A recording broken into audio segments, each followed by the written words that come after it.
नमस्कार। Onion channel में आपका स्वागत है।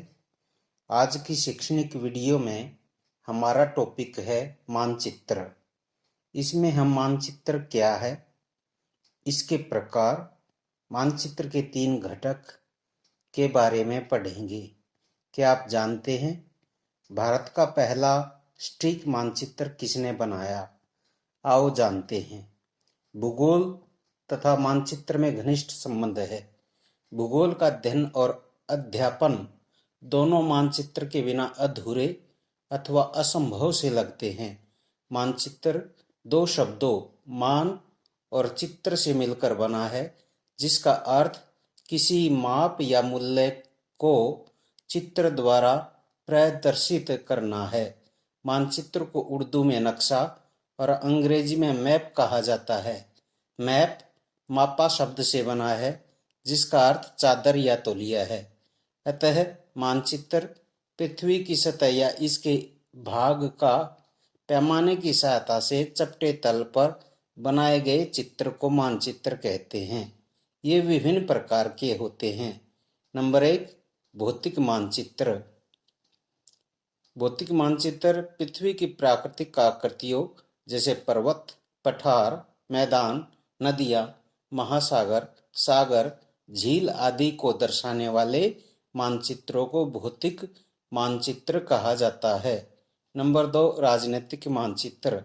विश्व के विभिन्न देश, राज्य, जिले, नगर, शहर, गांव व उनकी सीमाओं को दर्शाने वाले मानचित्र को राजनीतिक मानचित्र कहा जाता है। नंबर 3, थीमेटिक मानचित्र। कुछ विशेष जानकारियां जैसे सड़कें, वर्षा, वन, उद्योग को दर्शाने वाले मानचित्र को थीमेटिक मानचित्र कहा जाता है। वितरण मानचित्र। किसी वस्तु जैसे फसलें, वर्षा या जनसंख्या के वितरण को दर्शाने वाले मानचित्र को वितरण मानचित्र कहते हैं। नंबर 5, छोटे पैमाने का मानचित्र। जब बड़े क्षेत्रफल वाले भागों जैसे महाद्वीपों या देशों को कागज पर दिखाना होता है, तब हम लोग छोटे पैमाने का उपयोग करते हैं। उदाहरण के लिए मानचित्र पर 5 सेंटीमीटर स्थल के 500 किलोमीटर को दर्शाता है। इसको छोटे पैमाने वाला मानचित्र कहते हैं। नंबर 6, बड़े पैमाने का मानचित्र। जब एक छोटे क्षेत्रफल वाले भाग जैसे आपके गांव या शहर को कागज पर दिखाना होता है, तब हम बड़े पैमाने का उपयोग करते हैं। जैसे स्थल पर 500 मीटर की दूरी को मानचित्र पर 5 सेंटीमीटर से दर्शाया जाता है। इस प्रकार के मानचित्र को बड़े पैमाने वाला मानचित्र कहते हैं। बड़े पैमाने वाला मानचित्र विस्तृत जानकारी प्रदान करता है। अब ग्लोब की अपेक्षा मानचित्र अधिक सहायक होते हैं। इसके कारण हैं, नंबर 1, मानचित्र को एक स्थान से दूसरे स्थान पर आसानी से ले जाया जा सकता है, परंतु ग्लोब को दूसरे स्थान पर ले जाना असुविधाजनक है। नंबर 2, मानचित्र पर पृथ्वी के छोटे भागों को बड़ा करके दिखाया जा सकता है, अतः हम पृथ्वी के छोटे भागों को आसानी से देख सकते हैं। ये ग्लोब पर संभव नहीं। नंबर 3, मानचित्र में हमें ग्लोब की अपेक्षा अधिक जानकारी प्राप्त होती है। नंबर 4, ग्लोब पर 2 स्थानों के बीच की दूरी पैमाने से नहीं मापी जा सकती, परंतु मानचित्र पर हम ऐसा कर सकते हैं। नंबर 5, मानचित्र पर 2 विभिन्न प्रदेशों का तुलनात्मक अध्ययन करना आसान है। नंबर 6, मानचित्र को लकड़ी के डंडे पर लपेटकर दीवार पर लटकाया जा सकता है। नंबर 7, मानचित्र को बंद करके जेब में भी डाला जा सकता है। नंबर 8, मानचित्र में प्रतीकों का प्रयोग किया जाता है, परंतु ग्लोब में प्रतीकों का प्रयोग नहीं किया जाता। नंबर 9, मानचित्र को पुस्तकों में दिया जा सकता है, ग्लोब को नहीं दिया जा सकता। मानचित्र के इतने फायदे होने के बावजूद भी मानचित्र ग्लोब की तरह शुद्ध प्रतिरूप क्यों नहीं? क्योंकि ग्लोब पर महाद्वीपों अथवा महासागरों की आकृति को सही सही दिखाया जा सकता है, ग्लोब पर दूरियां एवं दिशाएं भी बिल्कुल सही दिखाई जा सकती हैं। रेखाचित्र। रेखाचित्र क्या है? बिना पैमाने की सहायता के खींचे गए कच्चे आरेखों को रेखाचित्र कहते हैं। रेखाचित्र में संबंधित क्षेत्र का संपूर्ण ब्यौरा दिया जा सकता है। यह स्मृति आधारित होता है। माप चित्र। माप चित्र क्या है? जब किसी भवन, विद्यालय या खेल के मैदान का रेखा चित्र तैयार किया जाता है तो इस रेखा चित्र को माप चित्र कहते हैं।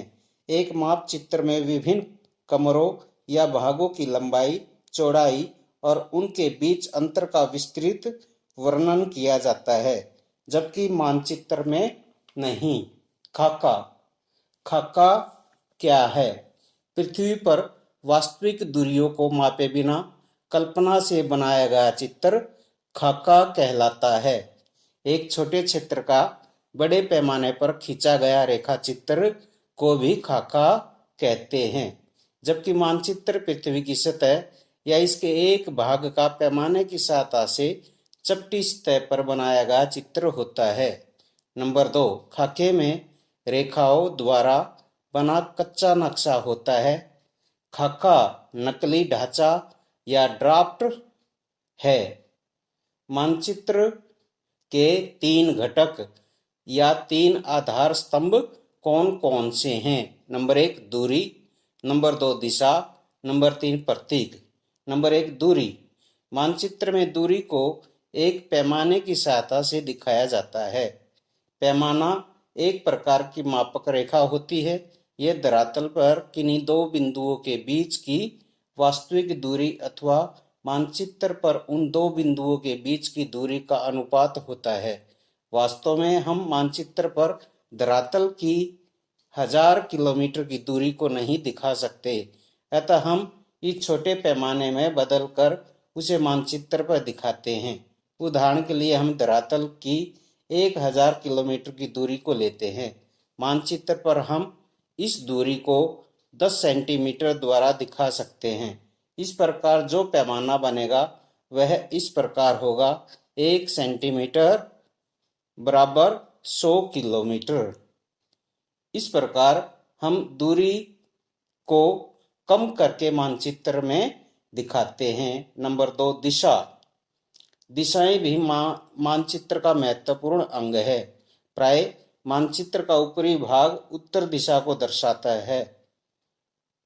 मानचित्र की निचला भाग दक्षिण, दायां भाग पूर्व और बायां भाग पश्चिम दिशा को संकेत करता है। ये उत्तर, दक्षिण, पूर्व, पश्चिम 4 दिशाओं को प्रधान दिग्बिंदु कहते हैं।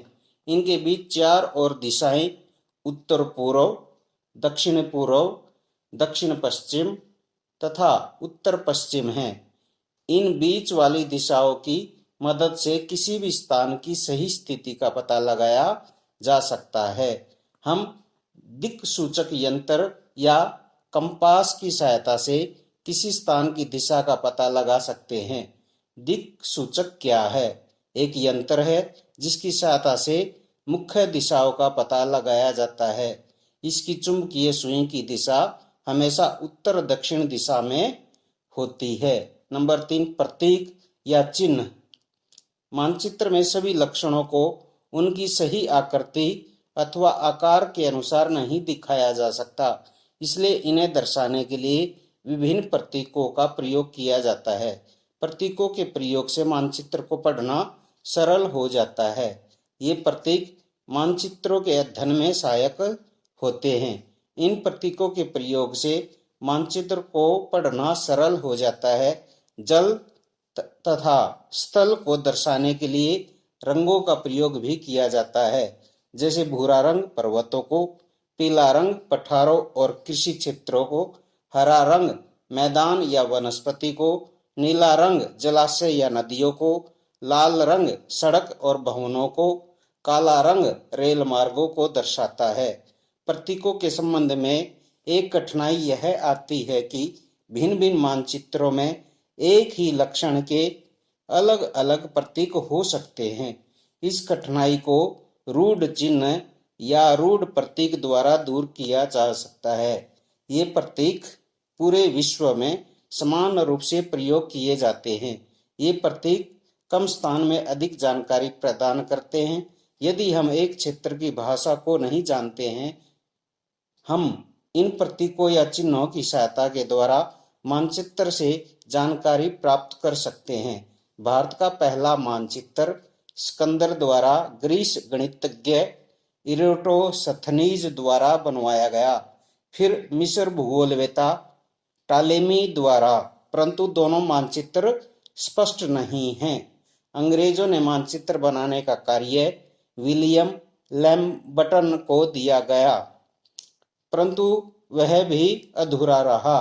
अतः भारत का स्टिक मानचित्र जॉर्ज एवरेस्ट ने बनाया। भारत का पहला स्टिक मानचित्र जॉर्ज एवरेस्ट ने बनाया। मानचित्र बनाने का विज्ञान मानचित्र कला या कार्टोग्राफी कहा जाता है, जो हम अगली वीडियो में सीखेंगे। आज के अध्याय में मानचित्र क्या है, इसके प्रकार बताएंगे।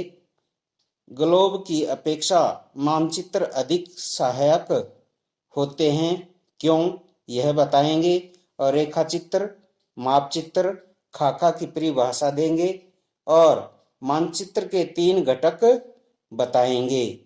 इसको वीडियो द्वारा समझिए। अगर आपको मेरी यह वीडियो उपयोगी लगी हो तो लाइक करें, शेयर करें, कमेंट दें और सब्सक्राइब करें। शिक्षित भारत, उन्नत भारत। जय हिंद, जय भारत।